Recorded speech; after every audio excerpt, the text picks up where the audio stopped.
Hey, I haven't really done like a full sit down channel, just get into it in a minute. So I'm gonna do that. And one thing that has been coming through, and I think this ties into why I haven't really been showing up in that way, is that there's been this energy of like being dignified, like when someone is dignified, they are appearing like grounded and wise and controlled and like um just in their grace, and there really isn't like humanity in it, right? And so I've been witnessing, like, especially in my like tarot readings lately, that I have been more presenting in a dignified way, um and that's like really been hindering me. And I've been sitting with the ways that I want to read and channel, and really incorporating my personality, myself, my authenticity into it. And so I feel like this message is going to be about moving from being dignified to being authentic. Okay, dignity to authenticity. And so yeah, it's like I feel like dignity is something that it's like one of the first steps in this, not first steps, but like it's one of the pivotal moments when you are moving through this stage of healing and growth and embodiment, is that you start to like try to be this dignified person, like that you've earned this way of being, this controlled temperedness and this groundedness. And with that, it kind of starts to add on a mask, right? It starts to like really put on this like lens that you can only like carry yourself one way. And so like with dignity, okay, I have some notes. So it's like dignity is a stage, like, after chaos, trauma, immaturity, as you're going through this maturation process and evolution and ascension, whatever you want to call it, you start to learn to like regulate your emotions and to not like react, and to like carry yourself with composure and in a certain way, and to like be reliable, and to develop your principles and your values, and to really hold true to that, and to not, react in a way that was previously immature or unconscious, or whatever you want to call it. So, and this comes through as just being like, you're grounded, you got it together, like you are wise, you're graceful, whatever the fuck, okay? And like that is a beautiful process. However, if you stay there, you will be so contained and like not actually walking in your truth and your light and who you uniquely are. And so you're not helping yourself by staying there. I've found that it's a useful point to get to, right? In the process, but staying there too long can be really stifling.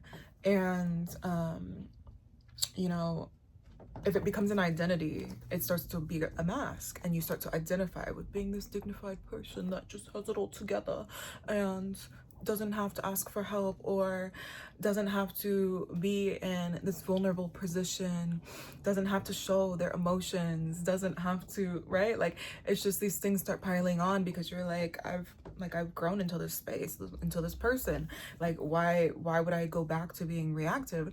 But I think that's like the middle point is what I'm really getting, is like we go from this point of non-awareness, of immaturity, of whatever, and then we start developing into this central pathway, and that becomes like the pathway of the dignified person. And then if you continue to move, you start to see that when we allow things to channel through us, our emotions, our personality, our unique gifts, that's where the true authenticity gets to come through. And we don't have to actually like move within these confines, because we're like allowing ourselves to flow and to be, and to really just express what feels true and right for us. And sometimes that's laughter, sometimes that's crying, sometimes that's screaming just to release. And there's a difference between like being reactive without any control and allowing the shadows, the activations, the triggers to dictate life. And then there's the other side where you have integrated the shadow and the light. You've integrated these parts of you enough to know and honor when they show up, and to say, you know what, I do feel sad right now. Let myself just cry, because we need to cry, and that's okay. That's my humanity. Or, that was funny, I'm going to laugh out loud. Like, I'm gonna laugh, crack the fuck up. I'm going to make a joke. I'm going to live a little, right? And so it's really that like pivotal moment of no longer having to be or wanting to be this contained, put together thing, right? And this may come from like wounds of having to be perfect, or having to present yourself a certain way, having to look a certain way, feeling a certain way, even valuable, right? It could go down to worth and your value. And I really think that's the root of it too, is where are we valuing ourselves, and where do we deem ourselves worthy? And knowing that you are worthy of feeling your feelings and being the human that you are, and not shaming yourself for it, and not ridiculing yourself for it, and allowing yourself to just like loosen up.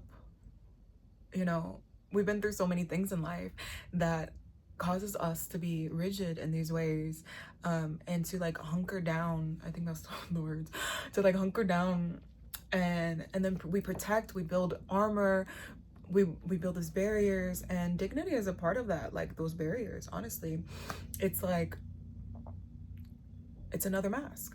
And so when we witness that mask, and what I've been witnessing and working through, and through all of these videos too, is like, you know, being seen, and using the voice, right? And just stepping more into authenticity, and sharing the thoughts and the things that come through, the channels that come through, the wisdom, you know, that comes through. And that's also from integrating the shadow and the light, and the life lessons, and moving through the day-to-day, and witnessing what, you know, is being experienced.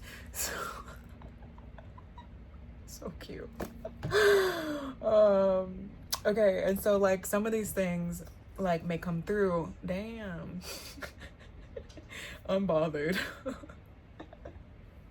So unbothered. um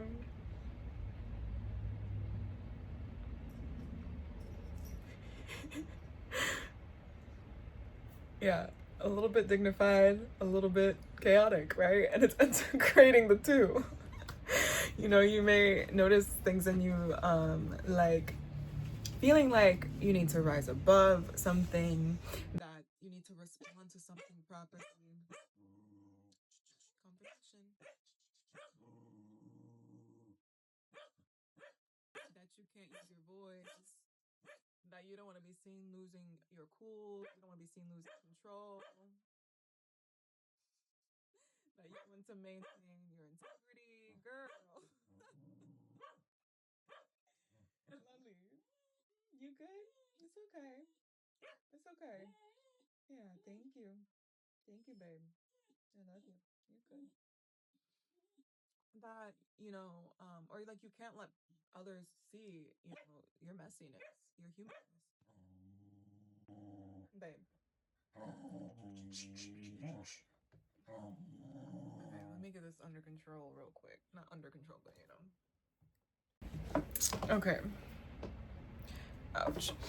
I had to lock the window, because she would have been doing that nonstop. Okay, so, you know, authenticity, dignity. So like authenticity, okay, dignity is more like, how should I show up, right? Authenticity is more like, who am I showing up as, and like what's actually true here, like what's actually true here to express and to share, to create. And so like your dignity, the dignified side of you is like more monitoring, and it's like trying to edit like who you are. while this authentic side is like revealing who you are through the process of moving through authenticity. And it's like moving from being measured to being real, moving from being measured to being real. There's like this paradox with this authenticity and being dignified, and being like the deepest form of dignity is congruence. It's not keeping yourself composed, but it is congruence, and that the inside and the outside match. And so when we get that inside and outside to match, that's where the authenticity comes through. And you know, you can finally be seen as the person crying in public, the person laughing out loud, the person struggling to handle something, you know, the person admitting they were wrong, or admitting uncertainty, or being able to change your minds and apologize. Like, it's really like integrating and not having to be right. It's more so being true, what's sitting with what's real. Okay, so this brings us back to like our inner child. Okay, and when, you know, like children, they just are being, they're expressing, they're feeling, they're moving their body, they're just going with what feels true and right for them. And so we move through this process of like being a child to being this adult that has to construct themselves, and then we go from that full construction to like now we're dignified, and moving from that dignity to then integrating. And that's where the integrated adult comes from. And it's not us rejecting the dignity, it's us integrating and allowing both sides to match up and like getting to exist together.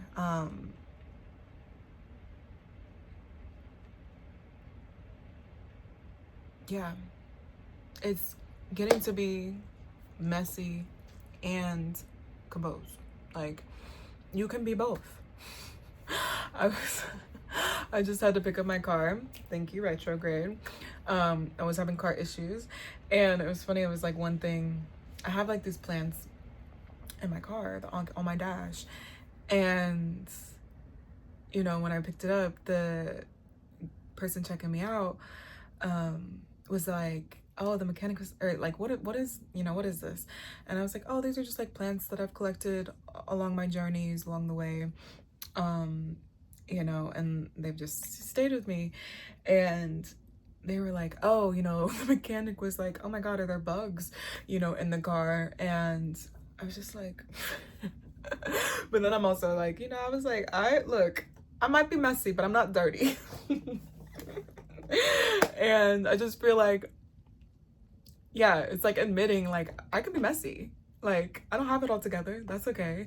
And like, I'm okay with that. I don't even care about like, I'm gonna keep my fucking plants in my car, and like, what's it to you?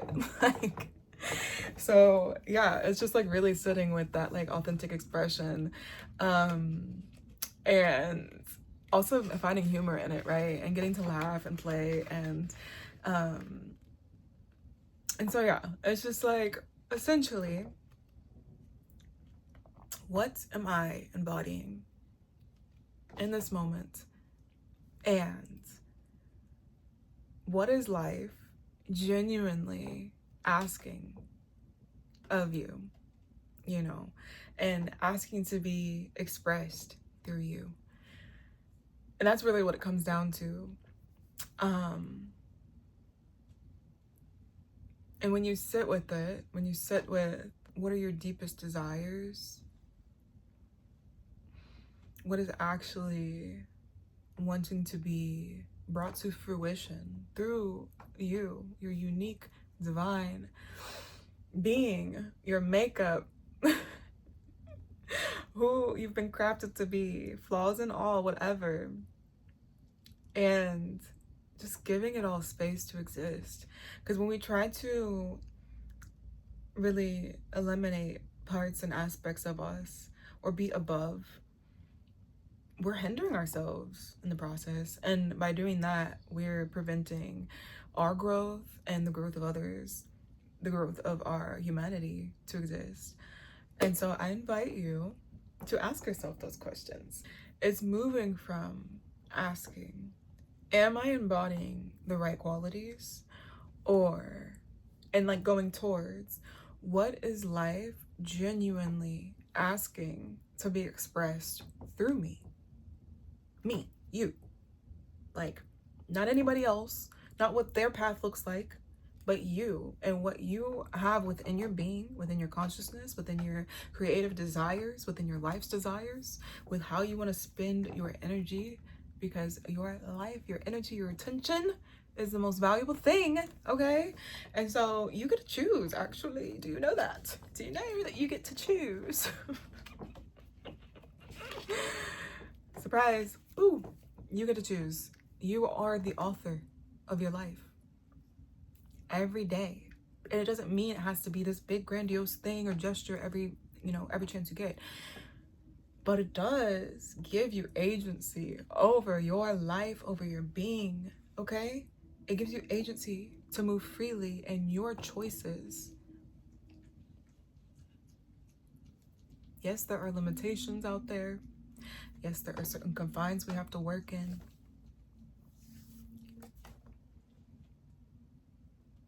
You have a choice in how you want to show up in life and how you want to handle it. Things are not always easy, bruh. Like, they're not. Shit gets hard, shit gets heavy. And that is why it's so important to not just be dignified, but to actually be authentic in the dignity, to be an integrated being. So I invite you to go through this integration process with me. I'm doing it each and every day. I'm trying. Sometimes I falter, setbacks, I think that's part of the process. Is we regress, we get to see these masks, these shadows, these parts of us that are still asking to be seen and held and witnessed, and all of it, right? And then we go from there. That's life. There's no freaking rule book. There's no written path that we as humans concretely know. And so all we have is our own way of being, like our own beingness inside, our humanity, our consciousness, our love, our presence, our intention, our actions, our choices. Those are the things we have. And we can change the freaking script at any time. This is a play. We can change the script at any time. Like, if the people that have these like higher, not the higher power, but the people that are trying to like rule humanity and the world, right? If they made a choice at any time to say, actually, there is another way, can we all come into agreement? Like it's just a fucking choice. So they're choosing, and it's like, we see that at a grander scale. So when we bring it back to ourselves, it's like, what am I choosing in my day-to-day? What am I choosing in my life? What am I choosing for my life? How am I choosing to let life live through me and to let it express itself through me? How am I choosing? What am I playing a part in? How am I contributing? In what ways am I contributing? Oh, this is bringing me back to sitting with ayahuasca earlier this year. And yeah, it's like, in what ways are you contributing? In what ways are you showing up in the world and in your community, in your connections, and in connection to others, other beings, other things? Because everything has some level of God to it. Everything around us. And we get to see that more and more when we start witnessing that God is living through us. And we are an expression of that. And we're getting to play this character and see the world from this perspective, your perspective. And another thing that had came through was exposure is the integration. Exposure is the integration. And so when we really allow ourselves to be exposed, to just say, here the fuck I am. This is it. Yes, I'm growing and learning and whatever, being every day, but this is who I am here. And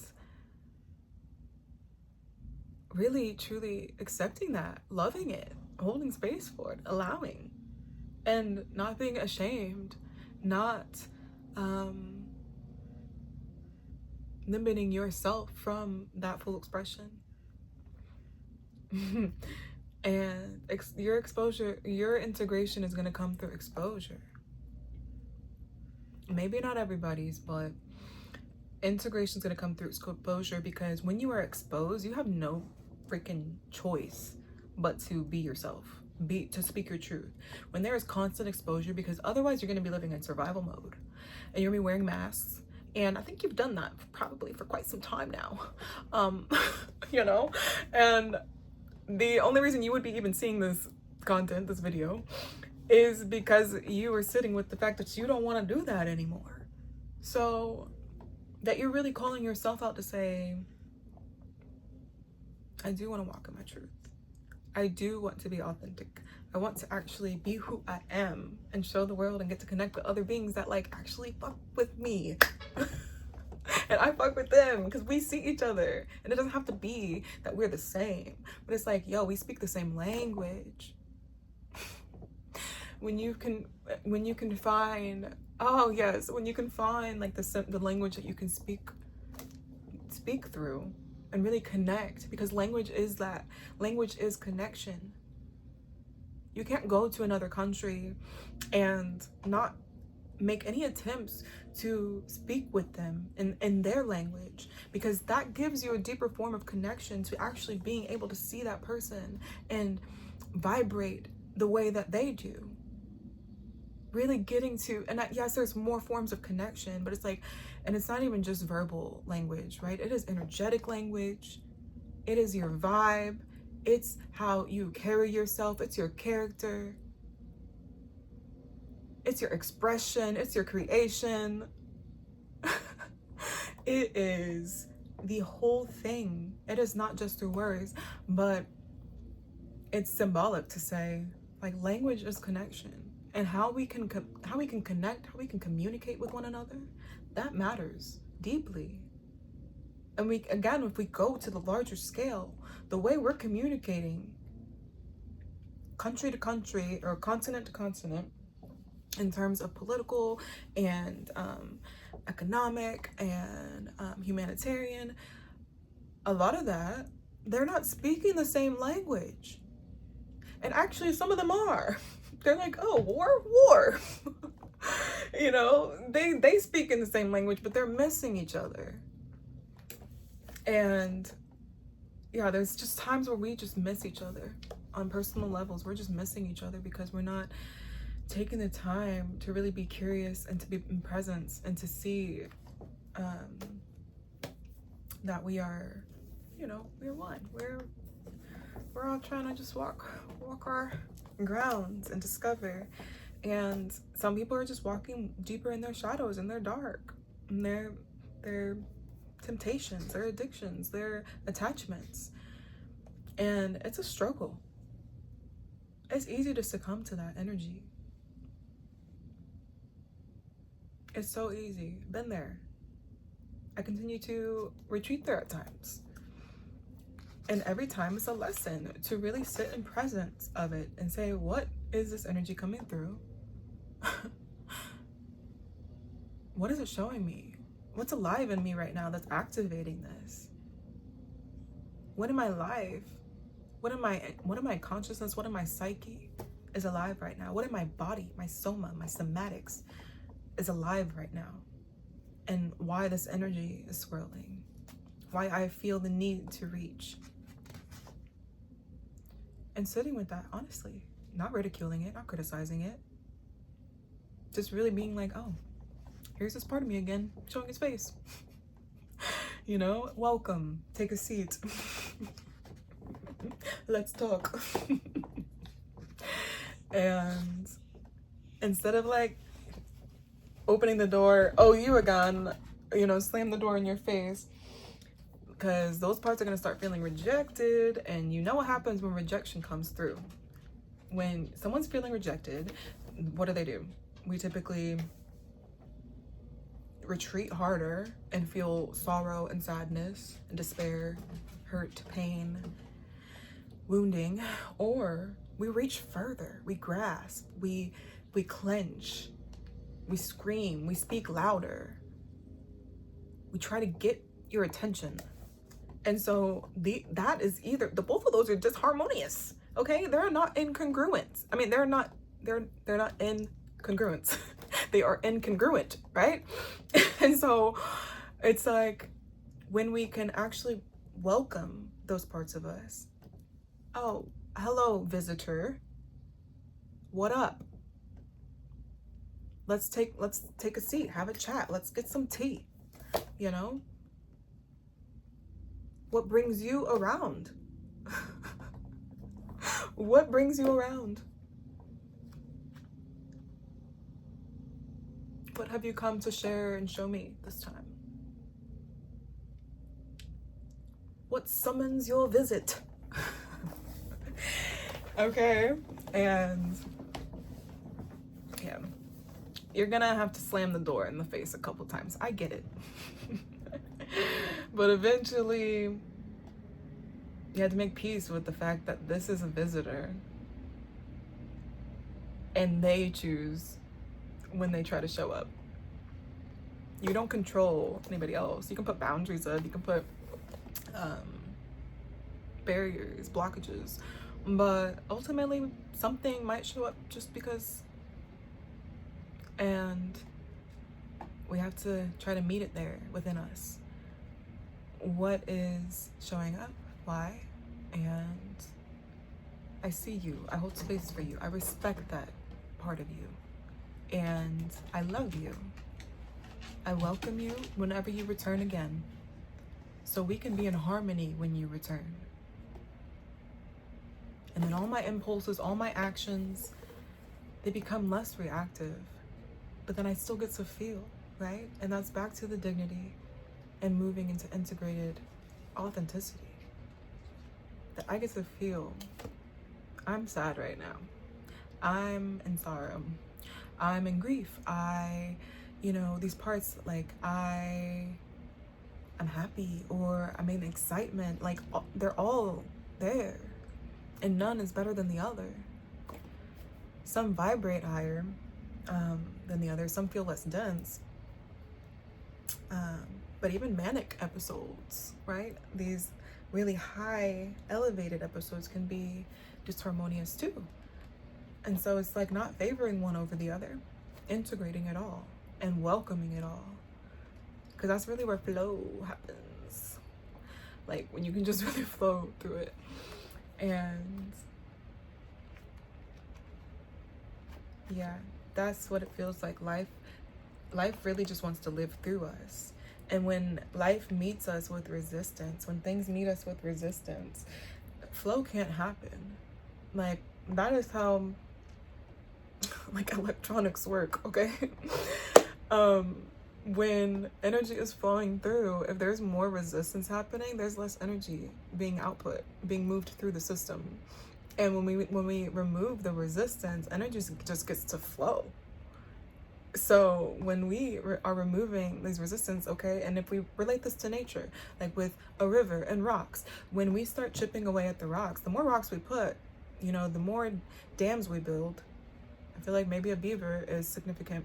The more dams we build, the more blockages that are at play, or the more we are controlling and manipulating life and our being and how we show up and our mask and our expression. And it's controlled, it's tempered, it's dignified. And when we remove these logs, when we remove the rocks and the river just flows, it's powerful. There's so much power there, and there's less resistance, less blockages. And the river just gets to be a clean river, purified river, just a river of itself. It gets to have the quality and quintessence or the essence of being what it is. And it's beyond being a river. It's in its pure natural state. And so that's you. When we sit with, continue to remove, putting down what doesn't serve you, so that way you can carry what does serve you with ease.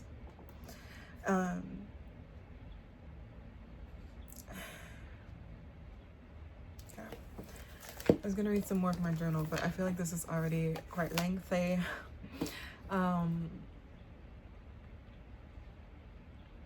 Yeah, all in all, I'm proud of myself, and I'm proud of whoever is here witnessing your own journeys. And this is like not easy work. It's very intentional work. This takes energy. And yeah, it goes back into, energy flows where intention goes. And the more you put your intention into your highest good, the highest good of all, and your deepest desires, that you will start to see significant shifts, internal and external to you, but it starts within. Beautiful, beautiful, beautiful. Okay. I just think this is so potent. I've been sitting with a lot of this because I am, like I said, I sat with ayahuasca earlier this year, and I'm preparing to sit with it again in deeper ceremony for several days. And yeah, I just feel like all of this, they say ceremony begins before ceremony, and I do feel that that's happening, and I'm witnessing changes within my mind, what I'm being presented with, confronting, because I really truly want to show up as an empty, clear vessel, and truly me, unmasked and not dignified. I want to be pure, and I want to show my vulnerabilities and my weaknesses and also my strengths and my expression, my courage, my love, like all of these things. And I'm just really like so moved and excited to really sit with the land and the people and the traditions, the culture, the medicine, the language and connection and music and voice vibration and fire and warmth and nature, animals, like I'm just so ready for it all. And I know it's going to be something outside of my own perception or expectation, and I'm just so welcome to what is to come, and what is wanting and needing to present itself through me, and what the medicine and community wants to show me, and what I'm needing to truly see and witness and honor and learn and share and embody. So yeah, I've just been in a whirlwind. It has not been easy. Yeah.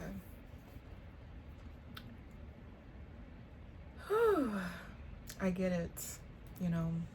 It's the ebbs and the flows, the highs and lows, the dark and the light. It can be really like contrasting, and transitions can be hard. They're hard for me, and I'm really recognizing how much more present I sit within these transitions, and I'm really feeling called to be in presence with transitions, truly for now. And I guess once I fully figure out what that means for me, it'll feel more comfortable, I guess, to share that truth. I think transitions can be hard, and I think that we don't typically know how to go through them. And I think these journeys, I feel that these journeys of discovery is really opening up this wisdom within me to being able to really face and sit through transitions, and to help navigate others through that. And yeah, so I am going to end this, and just returning back to your integration is in your exposure. And is there anything else, Source?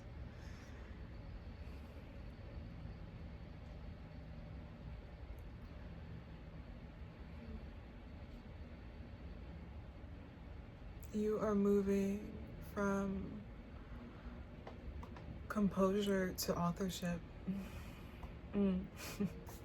You're moving from composure to authorship.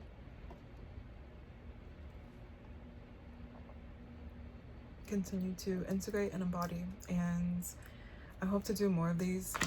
This was good, so okay. Thanks for being here, and totals.